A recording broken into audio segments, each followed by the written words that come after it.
Good morning. তো পূর্বাজ লাইফস্টাইলের নতুন ব্লগে আপনাদের স্বাগত জানাচ্ছি। আশা করি আপনারা সবাই ভালো আছেন, আমরাও ভালো আছি। তো আজকে তো বৃহস্পতিবার না, আর এখন বাজে হচ্ছে ওই 9:30 9:40 হয়তো হয়েছে, দেখি, হ্যাঁ 9:35 আর 40-এর মাঝখানে হয়েছে আর কি। তো যাই হোক, এইমাত্র চান ঠান করে এলাম, এসে এই যিশুকে ডেকে দিয়ে এসেছি। যিশুর আজকে তো ডিউটি নেই, ও ঘরেই আছে। আর ডাক্তার সাহেব তো সকালবেলায় বেরিয়ে গেলেন, তার নার্সিংহোমে কী সব জিনিসপত্র আসছে ট্রাকে, সেই জন্য সে দৌড়ালো, বারবার ফোন আসছিল, সেই জন্য দৌড়ালো। আর যিশু তো উঠিয়ে দিয়ে এসছি, আমি উঠে পড়ো, মুখ হাত ধুয়ে কী খাবে ঠাবে বলো, তাহলে ব্যবস্থা করে দিয়ে তারপর পুজোয় বসবো, নাইলে পুজোয় বসলে কিন্তু আমার দেরি হবে। আজকে বৃহস্পতিবার, পুজো করতে হবে। তা উঠে দেখলাম বাথরুমে গেছে, দেখি পুজোর জোগাড় টোগাড় করি, ততক্ষণে ও যদি বলে যে না তুমি পুজোটা সেরে নাও, তাহলে করে নেব। তো এই হচ্ছে ব্যাপার। তাহলে আপনারা সঙ্গে থাকুন, দেখতে থাকুন। বাসি কাজকর্ম সমস্তই হয়ে গেছে, একদম ভোরবেলা উঠে না টেনে সব করে নিই আজকাল, নিয়ে জানি সেই আমাকে করতে হবে, সুতরাং ডিলে করে লাভটা কি। 1 কাপ চা আর 2টো বিস্কুট খেয়ে নিই, থাইরয়েডের ওষুধটা আর প্রেশারের ওষুধটা খেয়ে নিয়ে ব্যাস এইবারে একদম বাসি জামা কাপড় ছেড়ে, তার আগে গোপালকে তুলে নিই। এমনি বাসি জামা কাপড় ছেড়ে মুখ হাত ধুয়ে মাথায় গঙ্গা জল দিয়ে গোপালকে শয়ন থেকে তুলে তাকে একটু খেতে দিয়ে এইবার চটপট ঘর টর পরিষ্কার পরিচ্ছন্ন করে ফেলি। তো মাসিরাও এসে কাজ করে দিয়ে চলে যায় এখন, সেই জন্যে তার বৃহস্পতিবার দিনটা একটু দেরি হয়, তো ওই জন্যে চটপট করার চেষ্টা করি। তো যাই হোক, চলুন আজকের দিনটা শুরু করলাম, আপনারা সঙ্গে থাকুন, দেখতে থাকুন। এই দেখুন, পুজো করতে বসেছিলাম, হ্যাঁ। তো এই যে দুধটা এলো, এই যে দেখুন দুধটা এলো, ফুটিয়ে রাখলাম, না হলে নষ্ট হয়ে যাবে। আর এই যে এখানে যিশুর জন্য চা বসিয়েছি। আমি এখন পুজো করে উঠবো, আজকে বৃহস্পতিবার, দেরি হবে। এখন পুজো করে উঠবো, তারপরে ও জন্যে খাবার করব। তাই বললাম যে বাবা একটুখানি তুই চা বিস্কুট খা, আমি পুজোটা সেরে আসি, এসে তারপরে কি খাই দুজনে চিন্তা করে খাবার বানাবো। বললো আচ্ছা। তাই এই যে এখনও মানে পুজোয় বসিনি আর কি। তো এই যে চাটা করে দিয়ে, চা বিস্কুটটা ওকে দিয়ে তারপরে যাব ঠাকুর ঘরে। বৃহস্পতিবারের পুজো করে উঠলাম। এই যে আজকে জানেন ফুল যে শেষ হয়ে গেছে সে আমার মনেই নেই। আজ বৃহস্পতিবার, কালকে আমি বেরোইনি, হ্যাঁ, ছন্দাদি সব জোগাড় করে এনে দেয়। এবার আজকে যে ফুল শেষ হয়ে গেছে সে আমার মনেই নেই। ওই গাছের যতটা ফুল ছিল ছন্দাদি তুলে দিয়ে গেছিলো, আর এই কি বলে, আর যেটুকু ফুল আমার কাছে ছিল সব ছেড়ে ঠাকুরকে দিলাম। জানেন, ডাক্তার সাহেবও কালকে ফুল নিয়ে আসেনি। ঘরে আমার একটা লোক ফুল দিয়ে যেত প্রত্যেক বৃহস্পতিবার, তাকে ডাক্তার সাহেব তাড়ালো। হ্যাঁ, এবার ফুল আনবো যে, সে আমি ভুলে গেছি, আনাও হয়নি, কোনো রকমে আজকে পুজোটা সারলাম। জানেন, ডাক্তার সাহেব মানে এক গুচ্ছের ধনে পাতা নিয়ে এসছে, জানেন, প্রায় 2 আঁটি ধনে পাতা। ছেলে ভালোবাসে বলে না আমি কিনিনি, আমাকে তো বাজারের ব্যাগটা হাতে দেওয়ার সময় ব্যাগের মধ্যে পট করে পুড়ে দিল, বললো স্যার নিয়ে যান। তো ঠিক আছে, কিন্তু এখন 2 আঁটি ধনে পাতা রাখবো কী করে? ওকে তো রাখা যায় না, 1 সপ্তাহ যাবে না, নষ্ট হয়ে যায় যেভাবেই রাখি। তো সেই জন্যে, আর অত ধনে পাতা কে খাবে বলুন, সেই জন্যে ধনে পাতাগুলোকে দিয়ে বড়া বানিয়ে দিচ্ছি। বড়া বানিয়ে দিলে কি হবে, খাওয়া হয়ে যাবে, নইলে নষ্ট হবে থেকে। এই যে বানিয়ে নিয়েছি, বেসন দিয়ে, পেঁয়াজ দিয়ে, লঙ্কা দিয়ে এই যে বানিয়ে দিচ্ছি। করে দিলে যিশুও খায়, ওর বাবাও খেয়ে নেবে, খাওয়া হয়ে যাবে আমাদের। আর জিনিস দেখুন, এই যে আগে দেখাই, ডাক্তার সাহেব একটা হাতে লেগে বাঁচতে, আর ডাক্তার সাহেব একটা এঁচড় নিয়ে এসেছেন, ওই যে সেদিন দেখালাম না, সে এঁচড় আমি বটিতে কাটতে পারলাম না। তারপরে এই যে ছুরিতে আমি কাটি, এটা দিয়ে আমার পক্ষে সম্ভব হলো না, তেল লাগিয়ে বহুভাবে চেষ্টা করলাম, সে মানে বোধহয় ইটের মতো শক্ত। এই জন্য এখন এই যে আমার ছেলেকে ডেকেছি, যিশুকে, এই যে দেখুন কোন ছুরিটা বের করেছে যিশু, দেখুন দিয়ে এই যে বহু চেষ্টার পর ঠুকে মেরে ছেলে আমার কাটলো এইটা দিয়ে। এখন এই যে বলছে মা তুমি পারবে না, দাঁড়াও আমি পিস করে দিচ্ছি। ওই দেখুন কি চলছে, দেখুন দূর থেকে দেখাচ্ছি, দেখুন এই এঁচড় সিদ্ধ হবে বলুন তো? যিশু বলছে তো 25 থেকে 30টা সিটি লাগবে মা। আমি বলছি ওই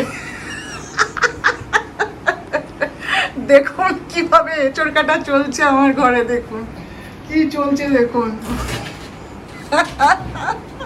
বলে মা বড় ছুরিটা বের করো, দেখুন সে ছিটকে চলে গেল। বাবা রেখে দে, আমি কেটে দেবো, রেখে দে। দেখুন এই হচ্ছে এখন এঁচড় কাটাতে, এই এঁচড় আমি সেদ্ধ করবো কি করে আর রান্না করবো কি করে বলুন। দেখুন অবস্থা আমার। রান্না শেষ করলাম এতক্ষণে, এই যে বড়া ভেজেছি, আর বড়া ভাজতেই তো সময় চলে গেল। এই যে মুগের ডাল করেছি আজকে, এটা হচ্ছে আমার জন্য এঁচড়ের তরকারি, আর এই যে ওদের জন্যে। অবশেষে উতরালাম এঁচড়, বুঝলেন, 7-8খানা সিটি দিয়েছি তবে গিয়ে সিদ্ধ হয়েছে। আর যে আধখানা আছে আমি আর করতে পারবো না, ডাক্তার সাহেব যদি নিজে কেটে দেয় তাহলে হবে, নইলে আর আমি করতে পারবো না। বাপরে আজকে যা কষ্ট হয়েছে এঁচড় নিয়ে না। চলুন এবার যিশুকে খেতে দিয়ে দিই, এই যে থালা রেডি করেছি, ও খেয়ে এবার বেরিয়ে। এখন বাজে হচ্ছে 2:45, সব কাজই সারা হয়ে গেছে, দুধটাও ফুটিয়ে এলাম, আর এই যে ডাক্তার সাহেবের জন্য খাবার সব রেডি করে রেখেছি, সবই করেছি। শুধু এই যে ডালগুলো সকালবেলা একটু শুকনো কড়াইতে ভেজে প্লেটে ঢেলে রেখেছিলাম, ভেজে না রাখলে ডাল নষ্ট হয়ে যাবে না, সেই জন্যে এতখানি ডাল পোকা লেগে যাবে, ওই জন্য এটাকে ভেজে মেলে রেখেছিলাম। এই এখন ঠান্ডা হতে কাজ শেষ করে এই যে ডালটাকে এখন তুলে রাখছি, এইটা তুলে দিলে আপাতত কাজ শেষ। তারপরে এবার যখন খেতে আসবে তখন আবার কাজ আছে, আর যদি বিকেলে চা খাই তাহলে তখন আবার দেখা যাবে। আর এগুলো যদি তুলে না রাখি না, টুকটাক টুকটাক করে পড়ে পড়ে ছড়িয়ে ছিটিয়ে একাকার হবে, জানেন। দেখুন সন্ধ্যে 6টা বাজে, ডাক্তার সাহেব এই মাত্র ভাত খেয়ে গেলেন। হ্যাঁ, ভাবলাম যে একটুখানি বেরোবো, ঠাকুরের ফুলটা শেষ হয়ে গেছে, ও আনতেও পারেনি, দৌড়ে গিয়ে একটু ঠাকুরের ফুলটা নিয়ে আসি। রেডি হতে যাচ্ছি, সমস্ত কিছু গুছিয়ে গেছে, ব্যাস দেখুন কীরকম আকাশ ভাঙা বৃষ্টি, কোথা থেকে যে চলে এলো কি জানে। দেখুন কীরকম বৃষ্টি হচ্ছে, দেখুন কোথায় ছিল, হঠাৎ একদম মেঘ ডেকে বৃষ্টি শুরু হলো। দেখুন কীরকম জল, কি অবস্থা হচ্ছে দেখছেন, দেখুন